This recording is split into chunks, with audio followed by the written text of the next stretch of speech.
বাংলাদেশের অর্থনীতির হৃৎপিণ্ড বলা হয় চট্টগ্রাম বন্দরকে, কারণ বাংলাদেশের আন্তর্জাতিক বাণিজ্যের 90% এই বন্দর দিয়ে পরিচালিত হয়। এই বন্দরের 4টি টার্মিনাল বিদেশি কোম্পানিকে পরিচালনার দায়িত্ব দেওয়ার বিষয়ে সম্প্রতি আমরা দেখছি বিতর্কের জন্ম হয়েছে। পক্ষে বিপক্ষে নানা রকম তর্ক চলছে। স্টার এক্সপ্লেন্সের আজকের পর্বে আমরা সেই পক্ষ বিপক্ষের যুক্তিগুলো নিয়ে আলোচনা করব। একই সাথে চট্টগ্রাম বন্দর পরিচালনার দায়িত্ব বিদেশি কোম্পানিকে দেওয়া কতটুকু যৌক্তিক সেই প্রশ্নেরও উত্তর খুঁজব। প্রথমেই চট্টগ্রাম বন্দরের টার্মিনালগুলো বিদেশি কোম্পানিকে দেওয়ার বিষয়টি ভালো করে বুঝে নেওয়া যাক। সরকার 4টি টার্মিনাল দেওয়ার কথা ভাবছে। প্রথমটি হলো নিউমুরিং কন্টেইনার টার্মিনাল। এটি চট্টগ্রাম বন্দরের বর্তমানে সবচেয়ে অ্যাক্টিভ টার্মিনাল এবং টোটাল যে কন্টেনার হ্যান্ডেল করা হয় তার 55% এই টার্মিনালে করা হয়ে থাকে। এই টার্মিনালটি পরিচালনার দায়িত্ব দেওয়ার কথা ভাবছে ডিপি ওয়ার্ল্ডকে, যেটি আরব আমিরাত ভিত্তিক একটি কোম্পানি। এরপরে রয়েছে বের টার্মিনাল 1 এবং টার্মিনাল 2। এই দুটি টার্মিনাল নির্মাণ এবং পরিচালনার দায়িত্ব যথাক্রমে দেওয়া হবে সিঙ্গাপুরের পোর্ট অফ সিঙ্গাপুর অথরিটি পিএসএ এবং আরব আমিরাতের ডিপি ওয়ার্ল্ডকে। এবং সর্বশেষ লালদিয়ারচরের টার্মিনাল, এটি নির্মাণ এবং পরিচালনার দায়িত্ব দেওয়া হবে ডেনমার্কের এপি মুলার মায়ার্সকে। এখানে উল্লেখ করা দরকার যে এই টার্মিনালগুলো পরিচালনা ও নির্মাণের দায়িত্ব বিদেশি কোম্পানিকে দেওয়ার সিদ্ধান্ত ও কিছু কিছু প্রক্রিয়া গত সরকারের আমলেই করা হয়েছিল। এখন দেখা যাক টার্মিনালগুলো বিদেশি কোম্পানির হাতে দেওয়ার ক্ষেত্রে কি কি যুক্তি দেওয়া হচ্ছে। প্রধানত আমরা 3টি যুক্তি দেখতে পাচ্ছি। নাম্বার 1, নতুন নতুন টার্মিনাল তৈরির জন্য বিপুল পরিমাণ অর্থের প্রয়োজন, যেগুলো এই বিদেশি কোম্পানিগুলো যোগান দেবে। নাম্বার 2, এই কোম্পানিগুলোর কাছে রয়েছে অত্যাধুনিক পোর্ট রিলেটেড প্রযুক্তি। একই সাথে তারা পৃথিবীর বিভিন্ন দেশে বিভিন্ন জায়গায় তারা পোর্ট পরিচালনা করেছে সেই অভিজ্ঞতা। ফলে এই কোম্পানিগুলো যখন এখানে পোর্ট তৈরি এবং পরিচালনা করবে, বাংলাদেশ একই সাথে অত্যাধুনিক প্রযুক্তির পোর্ট পাবে এবং তাদের অভিজ্ঞতা কাজে লাগাতে পারবে। এখানে একটা বিষয় বিশেষ করে বলা হচ্ছে যে নিউমুরিং টার্মিনাল যেটি অলরেডি অ্যাক্টিভ রয়েছে, সেটার ক্ষেত্রে যখন আধুনিক প্রযুক্তি এবং আধুনিক ম্যানেজমেন্ট সিস্টেম নিয়ে আসা হবে, তখন বর্তমানে এর যে এফিসিয়েন্সি আসে সেটি অনেক গুণ বেশি বৃদ্ধি পাবে। এবং সর্বশেষ 3 নম্বর যে যুক্তিটি দেখানো হচ্ছে যে এই কোম্পানিগুলো তাদের সারা পৃথিবীব্যাপী যেসব সাকসেস স্টোরি, যেমন ডিপি ওয়ার্ল্ডের ক্ষেত্রে বলা হচ্ছে ভিয়েতনামে যে অন্যতম গুরুত্বপূর্ণ পোর্টটি ডিপি ওয়ার্ল্ড তারা পরিচালনা করছে। এর বাইরেও তারা 70টি দেশের 90টি পোর্ট পরিচালনা করে থাকে। একইভাবে ডেনমার্কের এপি মুলার মায়ার্স কিংবা সিঙ্গাপুরের পিএসএ, তাদেরও সারা পৃথিবীব্যাপী পোর্ট পরিচালনা করার সাকসেসফুল এক্সাম্পল রয়েছে। এবার দেখা যাক টার্মিনালগুলো বিদেশি কোম্পানির কাছে দেওয়ার বিপক্ষে কি কি যুক্তি দেওয়া হচ্ছে। সবচেয়ে যে যুক্তিটি আলোচিত হচ্ছে তা হলো চট্টগ্রাম বন্দরের মতো এরকম একটা ক্রিটিক্যাল ইনফ্রাস্ট্রাকচার বিদেশি কোম্পানিকে দেওয়া হলে বাংলাদেশের সার্বভৌমত্ব ক্ষুণ্ণ হবে। এখানে উদাহরণ হিসেবে আমেরিকার কথা বলা হচ্ছে। 2006 সালে ডিপি ওয়ার্ল্ড আমেরিকার 6টি গুরুত্বপূর্ণ পোর্ট পরিচালনার দায়িত্ব পায়, কিন্তু তখন এই বিষয়ে তীব্র মতবিরোধ দেখা দেয় আমেরিকাতে। রিপাবলিকান পার্টি এবং ডেমোক্রেট পার্টি দুইজনই এই চুক্তির বিরোধিতা করে এবং সেখানে তারা বারবার বলে একটি বিদেশি কোম্পানিকে যদি আমেরিকার গুরুত্বপূর্ণ পোর্টগুলোর পরিচালনার দায়িত্ব দেওয়া হয়, তাহলে আমেরিকার সিকিউরিটি মারাত্মকভাবে লঙ্ঘিত হবে। এর বিপরীতে তৎকালীন বুশ সরকার বলেছিল ডিপি ওয়ার্ল্ড আরব আমিরাতের কোম্পানি এবং যেহেতু আরব আমিরাতের সাথে আমেরিকার অত্যন্ত ঘনিষ্ঠ সামরিক সম্পর্ক রয়েছে, তাই ডিপি ওয়ার্ল্ডকে এসব বন্দর পরিচালনার দায়িত্ব দিলে তা কোনোভাবেই মার্কিন যুক্তরাষ্ট্রের সার্বভৌমত্ব এবং নিরাপত্তাকে লঙ্ঘন করবে না।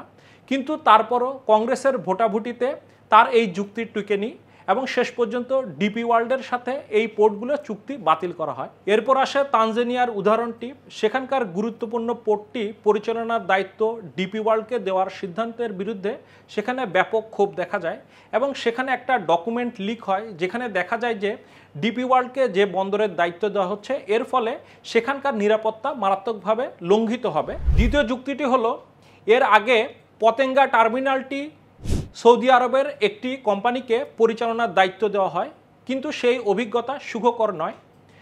জুন 2024 থেকে আজ পর্যন্ত এই কোম্পানির যতটুকু ইনভেস্ট করার কথা ছিল ওই টার্মিনালে সেটি তারা করেনি এবং বর্তমানে ওই টার্মিনালের যতটুকু কন্টেনার হ্যান্ডেল করার ক্যাপাসিটি তার মাত্র 12% ব্যবহার হচ্ছে এবং এই টার্মিনাল পরিচালনা থেকে সরকারের যে পরিমাণ রাজস্ব আসার কথা তার চেয়ে অনেক কম পাচ্ছে তারা। তৃতীয় যুক্তিটি নিউমুরিং কন্টেইনার টার্মিনাল নিয়ে চট্টগ্রাম বন্দর কর্তৃপক্ষ দেশীয় কোম্পানি সাইফ পাওয়ারটেককে দিয়ে এই টার্মিনালটি পরিচালনা করছে এবং এই টার্মিনালটি ভালোভাবেই দীর্ঘদিন ধরে পরিচালিত হচ্ছে বলে রিপোর্টে এসেছে। বর্তমানে চট্টগ্রাম বন্দরের টোটাল কন্টেইনারের 55% এই টার্মিনালটি হ্যান্ডেল করে। তবে চট্টগ্রাম বন্দর কর্তৃপক্ষ একটি ইস্যু এখানে তুলেছেন, তারা বলছেন এর গুরুত্বপূর্ণ যেসব প্রযুক্তি রয়েছে, কন্টেনার উঠানামা করার জন্য যে ধরনের ক্রেন দরকার সেগুলো পুরাতন হয়ে গিয়েছে, সেখানে যদি নতুনভাবে বিনিয়োগ করা হয় তাহলে আধুনিক যন্ত্রপাতি নিয়ে এসে এর এফিসিয়েন্সি আরও বাড়ানো যাবে এবং এই বিনিয়োগের পরিমাণটি খুব বেশি নয় বলে তারা বলছেন।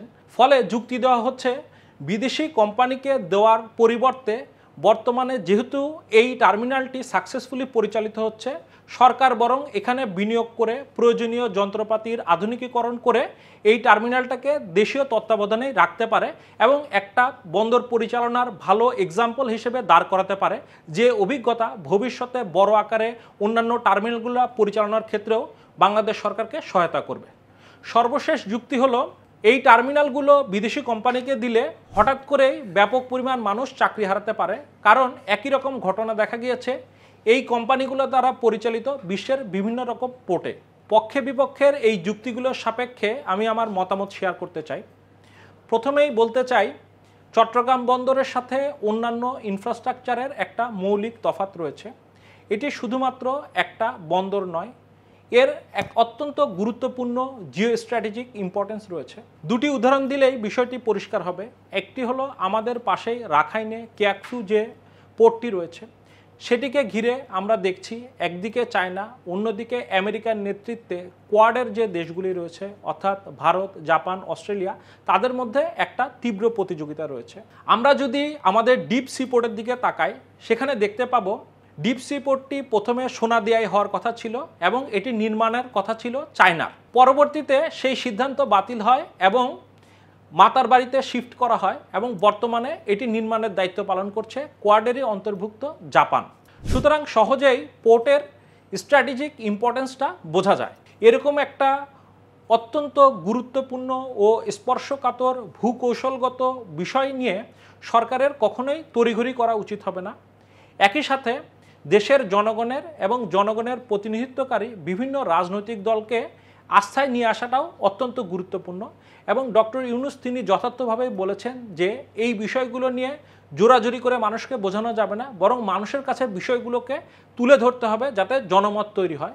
তা আমার মনে হয় সরকারেরও সেই বিষয়টি ফলো করা উচিত এবং এই পোর্টগুলো বিদেশি কোম্পানিগুলোর সাথে দেওয়ার ক্ষেত্রে যে ধরনের চুক্তি করা হচ্ছে সেই চুক্তিগুলোর খুঁটিনাটি কী আছে এবং সেই চুক্তিগুলো যাতে আদানির মতো আমাদের গলার কাটা না হয়ে যায় সেই বিষয়গুলোকে জনগণের সামনে পূর্ণাঙ্গভাবে তুলে ধরতে হবে এবং এই যে বারবার বলা হচ্ছে সার্বভৌমত্ব লঙ্ঘিত হবে, নিরাপত্তা লঙ্ঘিত হবে, সেগুলো যাতে না লঙ্ঘিত হয় সেগুলো ঠেকানোর জন্য কী ধরনের শর্তগুলো যুক্ত করা হয়েছে সেই বিষয়গুলোকেও মানুষের সামনে তুলে ধরতে হবে। আর নিউমুরিং টার্মিনালের ক্ষেত্রে আমি বিশেষভাবে যে বিষয়টি বলতে চাই, সেখানে এফিসিয়েন্সি বাড়ানোর জন্য যে বিনিয়োগের কথা বলা হচ্ছে সেটিও স্পষ্ট করা দরকার যে কোথায় বিনিয়োগ করা হবে, কতখানি এফিসিয়েন্সি বাড়ানো হবে, হ্যান্ডলিং প্রসেস কিভাবে আরও উন্নত করা হবে, দুর্নীতি কিভাবে কমানো হবে, সেই বিষয়গুলো স্পষ্ট করা দরকার।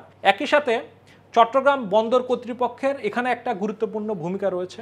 তাদের জনগণের কাছে স্পষ্ট করা উচিত কেন তারা সিঙ্গাপুর কিংবা ডিপি ওয়ার্ল্ডের মতো সক্ষমতা অর্জন করতে পারছে না, তাদের কোথায় ইনভেস্টমেন্ট দরকার, তাদের কি কি বাধা এবং সরকার কী ধরনের সহায়তা করলে তারা নিজেরাই বাংলাদেশের গুরুত্বপূর্ণ বন্দরগুলো পরিচালনা করতে পারবে।